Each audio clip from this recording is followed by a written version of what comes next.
Ma femme n'avait aucune idée que je gagnais 1 500 000 € par an quand elle a perdu le contrôle.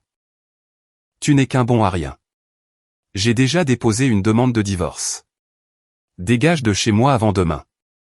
Espèce de déchet pathétique, a dit Camille, en faisant glisser l'enveloppe en craft sur l'îlot de notre cuisine, comme si elle me signifiait un avis d'expulsion. J'ai déjà lancé la procédure. Tu as jusqu'à vendredi pour quitter ma maison. J'ai levé les yeux de mon ordinateur portable. Le bracelet de l'hôpital, souvenir de mon bilan de santé annuel de ce matin-là, me serrait encore le poignet, un rappel que je devais l'enlever tout comme, apparemment, je devais me retirer moi-même de ce mariage. Vendredi, ai-je répété, c'est dans 2 jours. Elle a croisé les bras, ses vêtements de sport de marque moulant un corps entretenu par un coach personnel, que je finançais manifestement sans m'en rendre compte. Ma maison, mon nom sur l'acte de propriété.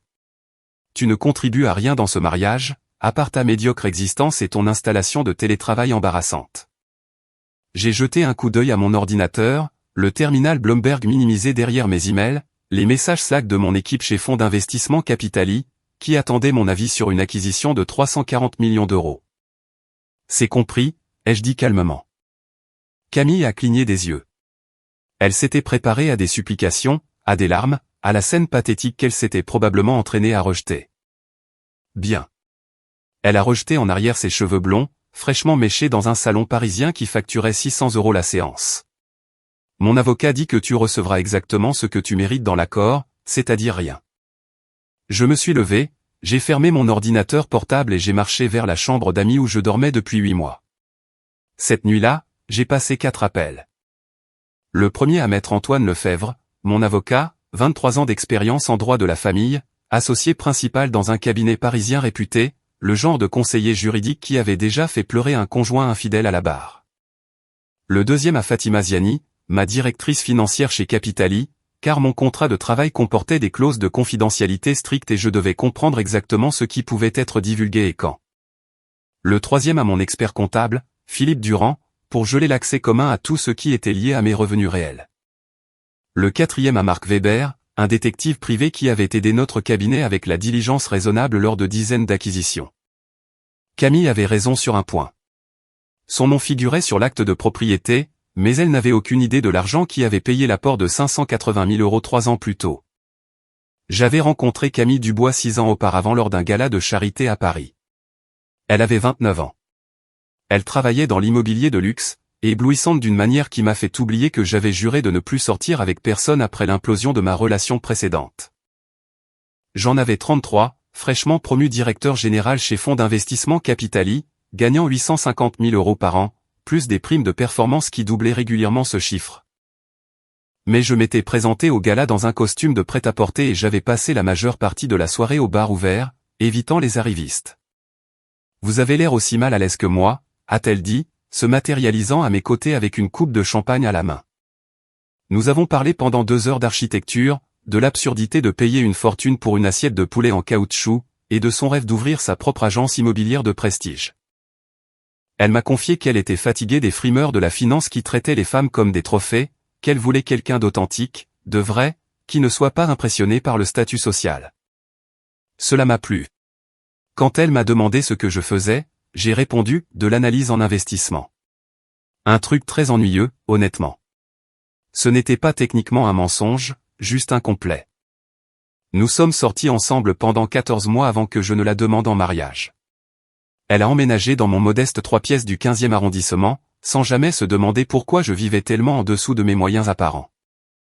J'ai dit que j'économisais pour notre avenir et elle a souri comme si c'était la chose la plus douce qu'elle n'ait jamais entendue. Le mariage fut intime, sa famille, mon frère, quelques amis de mon école de commerce. J'ai tout payé comptant, disant que j'avais épargné agressivement. Elle n'a posé aucune question. Pendant les 2 premières années, les choses ont bien fonctionné. Elle a monté son agence. Je travaillais de la maison 3 jours par semaine. Je voyageais pour affaire les 2 autres. Nous avions des dîners en amoureux, des week-ends à Deauville. Une vie qui semblait confortable, mais pas extravagante. Puis, son entreprise a décollé. Elle a conclu la vente d'un appartement de 12 millions d'euros avec vue sur la Tour Eiffel. Puis une autre. En 18 mois, elle gagnait des centaines de milliers d'euros par an en commission. Et tout a changé. Nous devrions trouver un meilleur appartement, a-t-elle dit un soir, en faisant défiler des annonces de luxe. J'ai honte de ramener des clients ici. Cet endroit est très bien, ai-je répondu. Elle m'a regardé comme si j'avais suggéré de déménager dans un studio à Sarcelles. Enfin, Mathieu, je conclus des contrats de plusieurs millions d'euros et nous vivons dans un appartement sans cachet. Quelle image est-ce que ça donne de ma marque? Sa marque? Non, notre vie, sa marque. 6 mois plus tard, elle a trouvé la maison à Saint-Germain-en-Laye. 4 chambres, 3 salles de bain, une cuisine de chef, un bureau à domicile, le tout affiché à 1 800 000 euros. Je peux négocier à 1 600 000, a-t-elle dit, les yeux brillants par l'excitation de la chasse. Elle est parfaite. Et je peux la déduire en frais professionnels, puisque je vais utiliser le bureau pour les réunions avec les clients. C'est un crédit immobilier important, ai-je souligné prudemment. Mathieu. Je gagne bien ma vie maintenant. Je peux gérer ça. Mais elle ne le pouvait pas. Pas vraiment, même avec les commissions, l'apport était hors de portée. Alors, j'ai discrètement transféré 580 000 euros de mon compte de rémunération Capitali vers notre compte joint, puis immédiatement vers le compte du notaire. J'ai dit que j'avais fait quelques placements de mon côté et que j'avais des économies. Elle m'a embrassé et m'a appelé son génie secret. La maison a été mise à son seul nom, pour des raisons fiscales, a-t-elle expliqué. Un conseil de son comptable. J'ai laissé faire parce que je me moquais de savoir quel nom figurait sur le papier. Nous étions mariés. C'était à nous. J'avais tort sur ce que « à nous » signifiait pour elle. Le mépris a commencé par de petites choses. Pourquoi es-tu toujours en survêtement, demandait-elle quand je travaillais de la maison. Il est 15 heures. Je suis en visioconférence toute la journée, disais-je. Personne ne voit en dessous de la taille. C'est quand même paresseux. Et puis, mes clients me demandent ce que fait mon mari. Qu'est-ce que je suis censé dire? Que tu travailles de la maison à faire quoi exactement? De l'analyse en investissement. C'est tellement vague, Mathieu. On dirait que c'est inventé. Les critiques se sont intensifiées. Mon travail était ennuyeux. Mes loisirs étaient puérils. Mes amis étaient des anciens de l'école qui n'avaient rien accompli. Il y a 8 mois, j'ai déménagé dans la chambre d'amis après qu'elle m'ait dit que mon manque total d'ambition tuait son attirance pour moi. Je gérais un portefeuille de 2,4 milliards d'euros à l'époque. Il y a 3 mois, j'ai commencé à remarquer les signes. Des soirées tardives au bureau. De la nouvelle lingerie dans le tiroir que je ne l'ai jamais vu porter. Son téléphone posé face vers le bas sur toutes les surfaces. La façon dont elle se détournait de moi pour envoyer des messages. J'ai demandé à Marc Weber d'enquêter discrètement, professionnellement. Il a confirmé en une semaine. Alexandre Rossi, 38 ans, gérant de fonds spéculatifs. Il conduisait une Porsche 911. Il possédait un appartement dans le Triangle d'Or, tout ce que Camille pensait apparemment mériter. Il se voyait depuis plusieurs mois. J'ai gardé cette information pour moi pendant des semaines, essayant de décider quoi en faire. Une partie de moi voulait la confronter. Une autre partie voulait juste la laisser partir. Puis, elle m'a jeté ses papiers de divorce au visage et m'a traité de pathétique. La décision était prise. À 7h23 le jeudi matin, Camille a frappé à la porte de la chambre d'amis. J'ai dit vendredi, a-t-elle insisté. C'est demain. Tu dois commencer à faire tes cartons. J'ai entrouvert la porte. J'étais déjà habillé. Costume Tom Ford, cravate Hermès, chaussures Berluti, l'uniforme que je portais pour les présentations aux investisseurs. Ses yeux se sont légèrement écarquillés. Où vas-tu? Au travail. Tu travailles de chez toi. Pas aujourd'hui. Réunion du conseil d'administration à la Défense. Elle a cligné des yeux. Réunion du conseil d'administration. J'ai pris ma mallette Tumi. Le seul article de luxe évident que je possédais. Je rentre tard. Nous pourrons discuter de la logistique ce week-end. Il n'y a rien à discuter, a-t-elle dit. Tu pars. C'est tout. J'ai presque souri. Parce que j'avais des options, je ne les avais simplement pas encore exercées. La réunion du conseil dans les bureaux de Capitali à la Défense a duré 3 heures. Nous avons finalisé l'acquisition d'une start-up technologique européenne. Nous avons approuvé les primes du 3e trimestre. Nous avons discuté de l'expansion vers les marchés asiatiques. Ma part sur les récentes transactions conclues s'élevait à 847 000 euros. Après la réunion, Fatima Ziani m'a pris à part dans la salle de conférence au mur de verre surplombant l'Arche de la Défense. Mathieu, a-t-elle dit prudemment. Les ressources humaines ont signalé une activité inhabituelle sur ton compte de rémunération. Un gros virement vers un compte personnel il y a 3 ans. C'est une procédure d'audit standard, mais compte tenu de ta situation, je voulais t'en avertir. L'apport pour la maison. Oui, c'est documenté, légitime. Mais si l'avocat de ta femme commence à creuser. Laisse-les creuser, ai-je dit. Maître Lefebvre a déjà sorti les relevés. Cet argent est traçable, vérifiable. Un bien du couple, acquis avec mes fonds. Fatima a ajusté ses lunettes. Elle est au courant pour Capitali. Elle sait que tu travailles dans l'analyse en investissement. Sait-elle que tu es directeur général avec une rémunération annuelle d'1,5 million d'euros? Non. Ses sourcils se sont haussés. Fatima, je voulais une partenaire, pas une personne à charge, ai-je dit, et je voulais savoir que quelqu'un m'aimait pour moi, pas pour ce que je pouvais offrir. L'expression de Fatima s'est adoucie. Et elle divorce parce qu'elle pense que tu es un raté à faible revenu vivant de son succès. C'est ça. Elle a marqué une pause. En fait, c'est parfait pour ton dossier. Maître Lefebvre doit se régaler. Il avait utilisé l'expression victoire écrasante. Le vendredi après-midi, mon téléphone a sonné. Le nom de Camille s'est affiché sur l'écran. Sa voix n'était plus celle qui m'avait traité de pathétique 48 heures plus tôt. Elle était aiguë, confuse, paniquée. Nous devons parler, a-t-elle dit. Tout de suite. Je me suis adossé sur la chaise de ma suite de luxe à l'hôtel Lutetia, à 600 € la nuit, parce que j'avais décidé d'arrêter de vivre en dessous de ses attentes. Non, ai-je répondu calmement.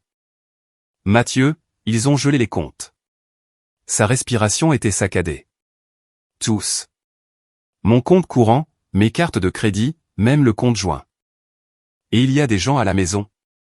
J'ai gardé le silence. La banque a appelé, disant que le paiement du crédit immobilier a été rejeté. Ce n'est pas possible. C'est en prélèvement automatique sur le compte joint, mais ils disent que le compte fait l'objet d'une saisie conservatoire. Sa voix s'est brisée. Et il y a un huissier de justice à la porte avec des papiers disant que je dois évacuer les lieux pour l'évaluation de la propriété. Que as-tu fait, Mathieu? Ai-je dit doucement. Tu te souviens quand tu l'as appelée ta maison? C'est ma maison. Mon nom n'est pas sur l'acte, mais avec l'argent de qui a-t-on payé l'apport? Silence. Tu m'as donné de l'argent une fois, a-t-elle dit prudemment. De tes économies. Ce n'était pas des économies, ai-je dit. C'était ma rémunération. Elle a ri. Un rire aigu. Incrédule. Ta rémunération. Mathieu, tu travailles de chez toi en survêtement à analyser des actions ou je ne sais quoi. Tu n'es pas. Je suis directeur général chez Fonds d'investissement Capitali. Je l'ai interrompu. Mon salaire de base est d'1 million. Mes primes de performance l'année dernière étaient de 680 000. Cette année, elles seront plus élevées. La ligne est devenue silencieuse comme la mort. Puis Camille a expiré. Ce n'est pas drôle. Ce n'est pas une blague. Maître Lefebvre peut te fournir la documentation si tu veux. Avis d'imposition, contrat de travail. Sa voix est devenue toute petite. Pourquoi ne me l'as-tu pas dit? Parce que tu n'avais pas besoin de le savoir, ai-je dit. Et parce que je voulais voir si tu pouvais aimer quelqu'un que tu pensais ordinaire. Il s'avère que tu ne le pouvais pas. La fierté de Camille a lutté pour refaire surface à travers la panique. Si tu avais ce genre d'argent, pourquoi as-tu vécu comme ça? Parce que je le pouvais, ai-je répondu, et parce que ça me protégeait. Les gens changent autour de l'argent, Camille. Tu l'as prouvé. Sa respiration est devenue frénétique. Ok, nous pouvons arranger ça. Je ne pensais pas ce que j'ai dit. J'étais frustré par le travail. J'étais stressé. Non, les jeux coupés. Tu le pensais. Tu m'as traité de pathétique. De déchet. Tu as dit que je ne contribuais à rien. Maître Lefebvre avait fait glisser le document sur la table de la suite de l'hôtel. Ordonnance de mesures provisoires et attribution du domicile conjugal. La voix de Camille est tombée à un murmure. Mathieu, s'il te plaît, dis-leur de partir. Nous pouvons résoudre ça. Nous pouvons faire une thérapie de couple. Fais tes valises, ai-je dit calmement, parce que c'est toi qui pars. Elle a poussé un hoquet. Je ne vais pas quitter ma maison. Ce n'est pas ta maison, ai-je répondu. C'est un bien commun acquis avec mes fonds, un virement bancaire entièrement documenté et traçable depuis mon compte de rémunération Capitali. Est-on exigence que je parte d'ici vendredi? Maître Lefebvre dit que cela aide énormément mon dossier. Tu ne peux pas juste me jeter dehors. C'est illégal. Je ne te jette pas dehors. C'est un juge qui le fait. Silence. Quoi? Maître Lefebvre a déposé une requête en référé ce matin pour l'attribution du domicile conjugal. Basée sur la violence verbale, la mauvaise gestion financière et la tentative d'expulsion illégale. Tes messages textes sont les pièces à conviction AF. Quel message texte? Ceux où tu me disais de retourner ramper vers l'existence pathétique d'où je venais. Ceux où tu me traitais de parasite médiocre. Dois-je continuer? Un autre long silence. En fond, j'ai entendu des voix professionnelles. Quelqu'un qui parlait près de son téléphone. Madame, vous devez sortir. C'est une ordonnance du tribunal. Vous avez 2 heures pour rassembler vos effets personnels. La voix de Camille s'est brisée. Ils prennent des photos. Ils ont dit que mon entreprise a peut-être utilisé la maison comme garantie pour quelque chose. Mathieu, qu'est-ce qui se passe? Maître Lefebvre avait pris des notes. Si elle a mélangé les finances personnelles et professionnelles, des actifs confondus, nous pouvons creuser beaucoup plus loin. Camille, ai-je dit, as-tu placé la maison sous ta SARL? Elle a balbutié. Mon comptable l'a suggéré pour des raisons fiscales. Et voilà. Maître Lefebvre a pris mon téléphone. Madame Dubois, ici Maître Antoine Lefebvre, l'avocat de Monsieur Moreau. Vous avez reçu une ordonnance de mesures provisoires et une attribution du domicile conjugal. Toute interférence sera considérée comme un outrage au tribunal. Je vous suggère de contacter votre avocat immédiatement. On aurait dit que Camille pleurait. Maître, s'il vous plaît, pouvons-nous en parler? Je vais m'excuser. Je ne le pensais pas. Il m'a rendu le téléphone. Je ne me suis pas vanté, je n'ai pas crié. Camille, ai-je dit, tu ne peux pas traiter quelqu'un de pathétique pendant 6 ans et ensuite implorer pitié quand tu réalises que c'est lui qui maintenait tout en place. Elle est restée silencieuse. Y a-t-il un moyen d'arrêter ça, a-t-elle murmuré. J'ai pensé au bracelet d'hôpital que j'avais finalement enlevé, au bilan de santé annuel où mon médecin m'avait mis en garde contre l'hypertension liée au stress, aux 8 mois à dormir dans la chambre d'amis.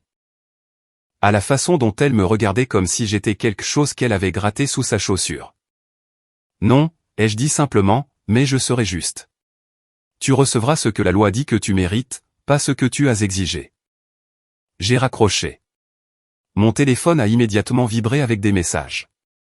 Camille, s'il te plaît. Je ne savais pas. Camille, pouvons-nous arranger ça? Camille, je t'aime.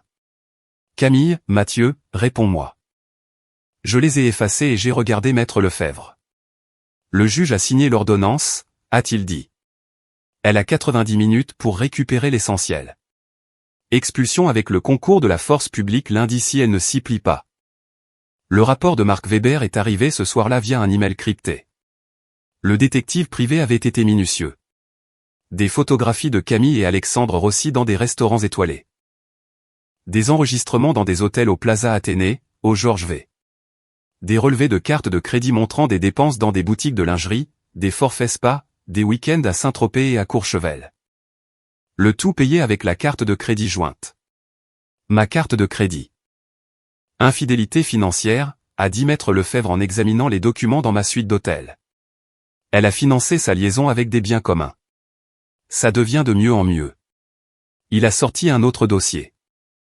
Nous avons aussi trouvé quelque chose d'intéressant. L'agence immobilière de votre femme. Elle est en grande difficulté. Elle a 180 000 € de dettes professionnelles. Loyer de bureaux impayés, contrat de fournisseur, charges sociales. Elle a utilisé des fonds personnels, vos fonds personnels, via le compte joint pour la maintenir à flot. Mon estomac s'est noué. Combien? Au cours des 18 derniers mois, environ 240 000 € transférés des comptes joints vers sa SARL sans votre connaissance ni votre consentement. C'est un détournement. Détournement de biens communs, a conclu Maître Lefebvre. Nous pouvons engager des poursuites pénales si vous le souhaitez, mais ce sera plus efficace comme moyen de pression dans la procédure de divorce. Il s'est penché en avant. Mathieu, je dois être clair sur une chose. Vous avez un dossier extraordinairement solide. Des revenus documentés, la preuve de l'acquisition des biens, la preuve de sa liaison, la preuve de sa faute financière. Mais si nous utilisons l'option nucléaire, si nous exploitons chaque angle, elle sera financièrement anéantie. Est-ce ce que vous voulez? J'ai regardé l'horizon parisien. 6 ans. J'avais passé 6 ans à me faire sentir petit, inadéquat, ennuyeux, par une femme qui était secrètement ruinée, qui avait une liaison et qui me volait pour financer les deux. Je veux la vérité, ai-je dit. Je veux qu'un juge voie exactement qui nous sommes tous les deux.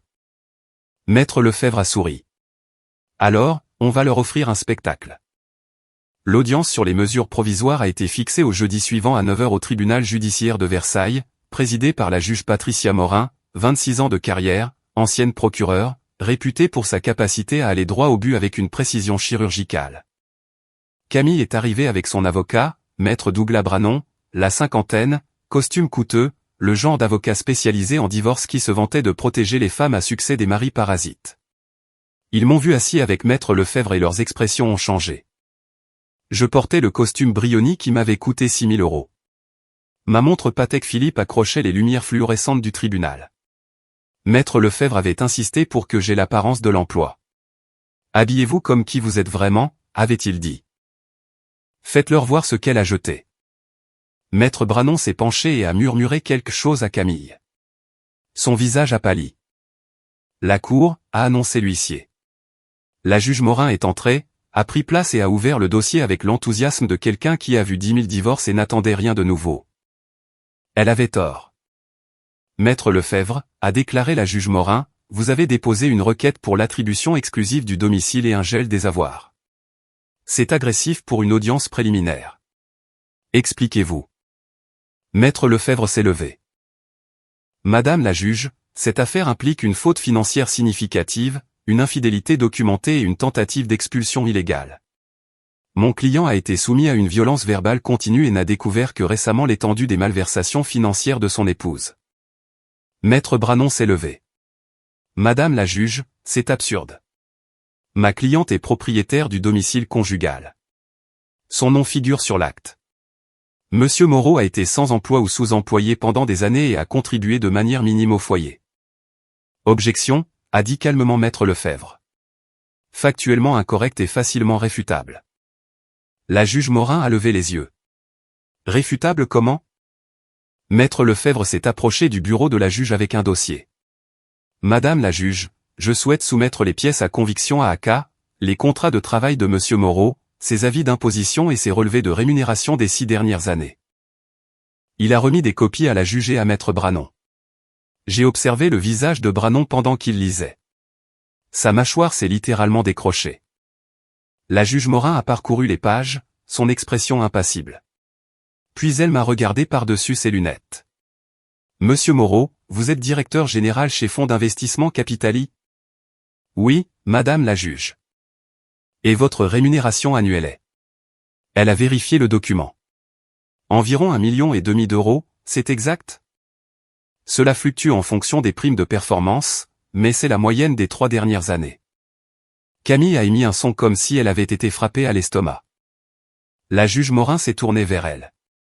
Madame Dubois, étiez-vous au courant de l'emploi et des revenus de votre mari?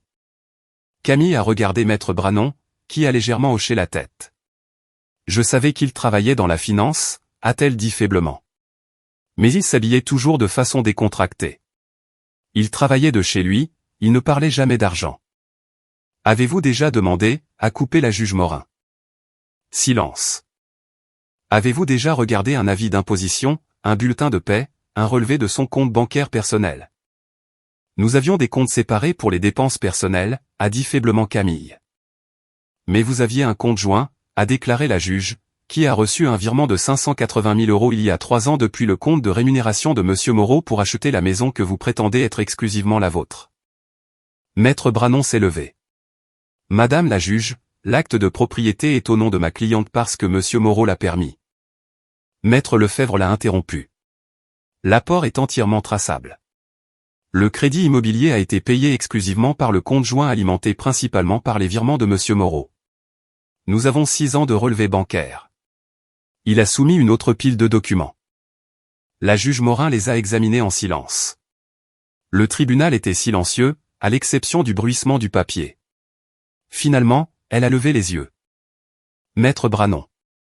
Votre cliente a demandé le divorce en affirmant qu'elle possédait le domicile conjugal et que son mari n'y avait rien contribué, mais il semble que le mari a payé la maison, paie le crédit et gagne environ 4 fois son revenu annuel.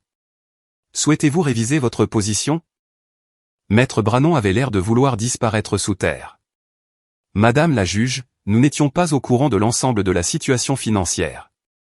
C'est préoccupant, a déclaré sèchement la juge Morin. Étant donné qu'elle demande l'occupation exclusive d'une maison qu'elle n'a pas payée. Elle s'est tournée vers Maître Lefebvre. Qu'avez-vous d'autre, maître? Maître Lefebvre s'est de nouveau approché. Preuve d'adultère, de faute financière et de détournement de biens communs. Il a soumis les photos de surveillance de Marc Weber, les relevés de cartes de crédit, les virements bancaires des comptes joints vers l'entreprise en faillite de Camille. La juge Morin est restée très immobile pendant qu'elle examinait le tout. Madame Dubois, a-t-elle dit doucement. Avez-vous eu une liaison?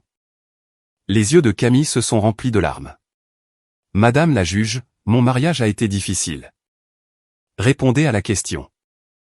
Oui, a-t-elle murmuré. Et avez-vous transféré de l'argent des comptes joints vers votre entreprise sans en informer votre mari? Maître Branon a essayé de formuler une objection, puis la juge Morin a levé la main. Madame Dubois, répondez. Mon entreprise était en difficulté, a dit Camille. J'avais besoin de capitaux. C'est un oui, a déclaré la juge. Elle a fermé le dossier. Voici ma décision. L'attribution temporaire du domicile conjugal est accordée à Monsieur Moreau. Madame Dubois a 48 heures pour quitter les lieux. Tous les comptes joints restent gelés dans l'attente d'une enquête financière complète.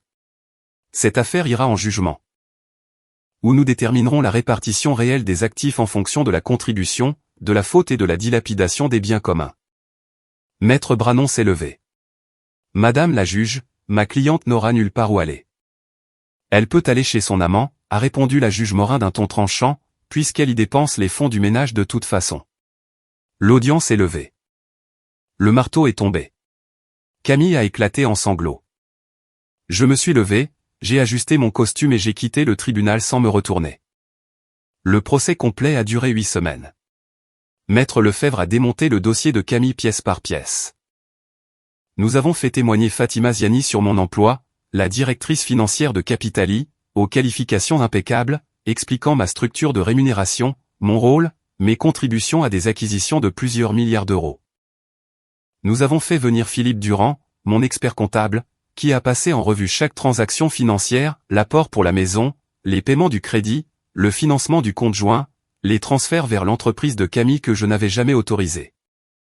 Nous avons eu Marc Weber présentant ses preuves de surveillance, des photographies géolocalisées et horodatées, des registres d'hôtels, des reçus de cartes de crédit, la trace écrite d'une liaison de 18 mois financée entièrement avec mon argent. Maître Branon a essayé de faire valoir que j'avais été financièrement manipulateur en cachant mes revenus, que j'avais trompé Camille sur son potentiel de gain. Maître Lefebvre a détruit cet argument lors du contre-interrogatoire. Monsieur Moreau, m'a-t-il demandé à la barre. Avez-vous déjà menti à votre femme concernant votre emploi? Non. Elle m'a demandé ce que je faisais. J'ai répondu, de l'analyse en investissement. C'est exact. L'avez-vous déjà empêché d'accéder aux informations financières? Non. Elle avait accès à notre compte joint, à nos avis d'imposition, à tout. Elle n'a jamais demandé à voir ma rémunération personnelle. Pourquoi ne lui avez-vous pas révélé l'étendue complète de vos revenus?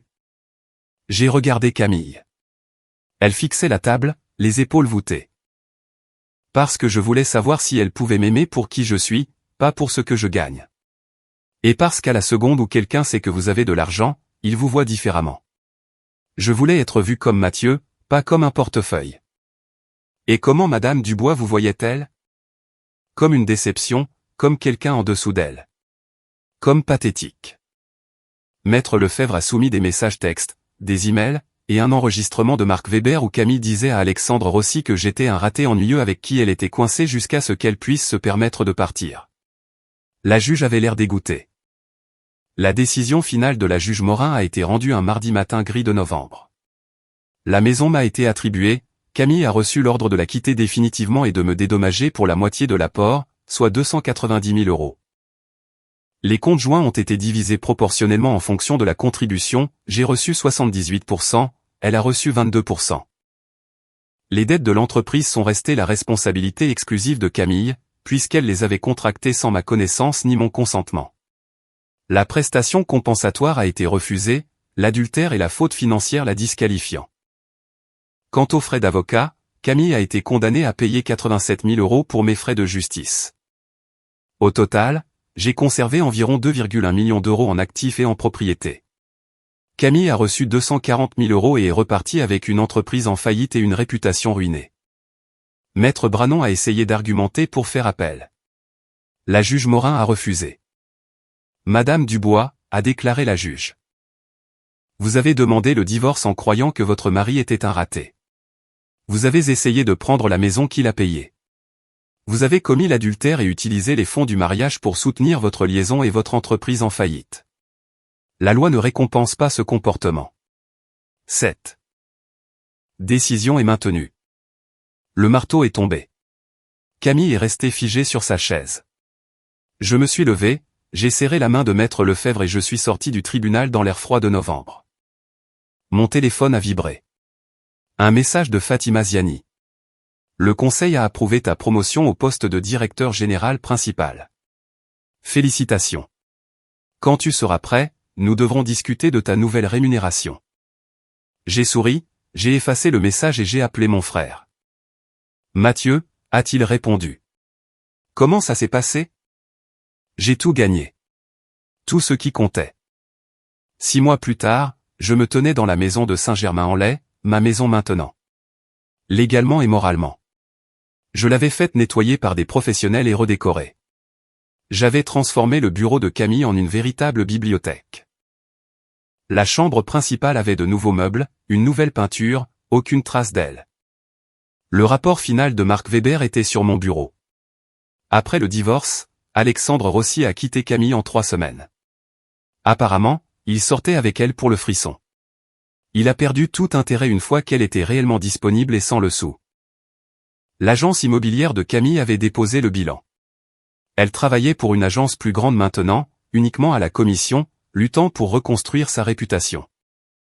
Après que la nouvelle de la procédure de divorce se soit répandue, j'ai entendu dire qu'elle vivait dans un studio dans le Val-de-Marne. Ma sonnette a retenti. Le docteur Léa Martin était sur le porche, une bouteille de vin à la main, vêtue d'un jean et d'un pull qui la faisait paraître une dizaine d'années plus jeune que ses 37 ans. Nous nous étions rencontrés lors d'un événement d'anciens élèves de HEC 4 mois plus tôt. Elle était chirurgienne pédiatrique, brillante, drôle, vraie. Quand elle m'a demandé ce que je faisais, je lui ai tout raconté. Le travail, les revenus, le divorce. Je veux que tu saches qui je suis dès le début, avais-je dit. Pas de secret. Elle a ri. Eh bien, je gagne 380 000 par an et je suis entièrement propriétaire de mon appartement. Maintenant nous savons tous les deux et nous pouvons nous détendre. Je suis tombé un peu amoureux d'elle à ce moment-là. Maintenant, elle m'a embrassé à la porte et m'a tendu le vin. Cet endroit est magnifique, a-t-elle dit en traversant l'entrée. Tu te le es vraiment approprié. Ça a pris 6 mois, mais oui, ça ressemble enfin à une maison. Nous nous sommes installés dans le salon avec le vin et le plat à emporter de l'italien qu'elle adorait. Je peux te demander quelque chose, a dit Léa. N'importe quoi.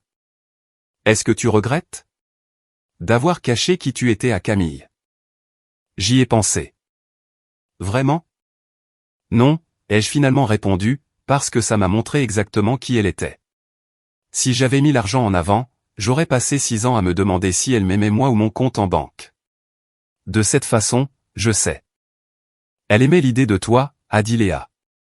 Le mari à succès dont elle pouvait se vanter. Quand elle a cru que tu n'étais que toi, elle n'a pas su t'aimer. Et moi? Elle a souri. J'aime juste toi. Le gars qui porte des survêtements sur les appels Zoom et qui mange de la nourriture chinoise de façon compulsive pendant les acquisitions. C'est la vraie personne. Les costumes Brioni sont beaux, mais ce n'est pas pour ça que je suis ici. Je l'ai embrassé. Mon téléphone a vibré sur la table basse. Numéro inconnu. Je l'ai ignoré. Il a vibré à nouveau. Léa a fait un signe de tête en sa direction. Tu devrais vérifier. C'est peut-être important. J'ai pris le message d'un numéro que je ne reconnaissais pas. C'est Camille. Nouveau téléphone. J'ai entendu dire que tu avais été promu. Félicitations. Je suis vraiment heureuse pour toi. Pouvons-nous parler? Je l'ai montré à Léa. Elle l'a lu et a soufflé. Hors de question. J'ai supprimé le message et bloqué le numéro. C'est fait. Ai-je dit, car la vérité était simple. Camille a eu 6 ans pour me connaître, m'apprécier, m'aimer. Elle a choisi le mépris, et quand elle a finalement réalisé ce qu'elle avait jeté, il était trop tard. La maison était à moi, la carrière était à moi, la vie que j'avais construite était à moi. Et la femme assise à côté de moi sur le canapé, riant de mes goûts affreux en matière de télé-réalité, aimait sincèrement la personne que j'étais vraiment. Pas la personne que je pouvais me permettre d'être, juste moi. Cela valait plus que n'importe quel accord, n'importe quelle victoire, n'importe quelle justification. J'ai levé mon verre de vin. À être vu, ai-je dit. Léa a trinqué avec le sien contre le mien. À être vu exactement pour ce que l'on est. Nous avons bu. Et quelque part dans le Val-de-Marne, dans un studio qu'elle pouvait à peine se permettre, mon ex-femme apprenait le prix de sous-estimer quelqu'un. Non pas parce que je l'avais détruite, mais parce qu'elle s'était détruite elle-même à la seconde où elle m'avait traité de pathétique. Commentaire, il est parfois facile de se laisser aveugler par les apparences et d'oublier la valeur réelle d'une personne. La véritable richesse dans une relation ne se mesure pas au compte bancaire, mais au respect mutuel et à la sincérité des sentiments. N'acceptez jamais qu'on vous traite avec mépris ou qu'on vous fasse vous sentir inférieur simplement parce que vous choisissez la discrétion. Savoir poser des limites fermes face au manque de respect est un acte de courage et de protection envers soi-même. La transparence et l'honnêteté sont les fondations solides sur lesquelles on peut bâtir un avenir durable. Chacun finit par récolter ce qu'il a semé, et l'arrogance est souvent le chemin le plus court vers la solitude. Rappelez-vous qu'une porte qui se ferme douloureusement ouvre souvent la voie vers une rencontre bien plus authentique. Entourez-vous de ceux qui vous aiment pour votre cœur et votre esprit, pas pour ce que vous pouvez leur offrir matériellement. Prenez soin de votre dignité et choisissez toujours la paix intérieure plutôt que le conflit inutile. Si vous avez aimé, n'oubliez pas de laisser un commentaire et de soutenir la chaîne en vous abonnant. À bientôt pour les prochaines stories.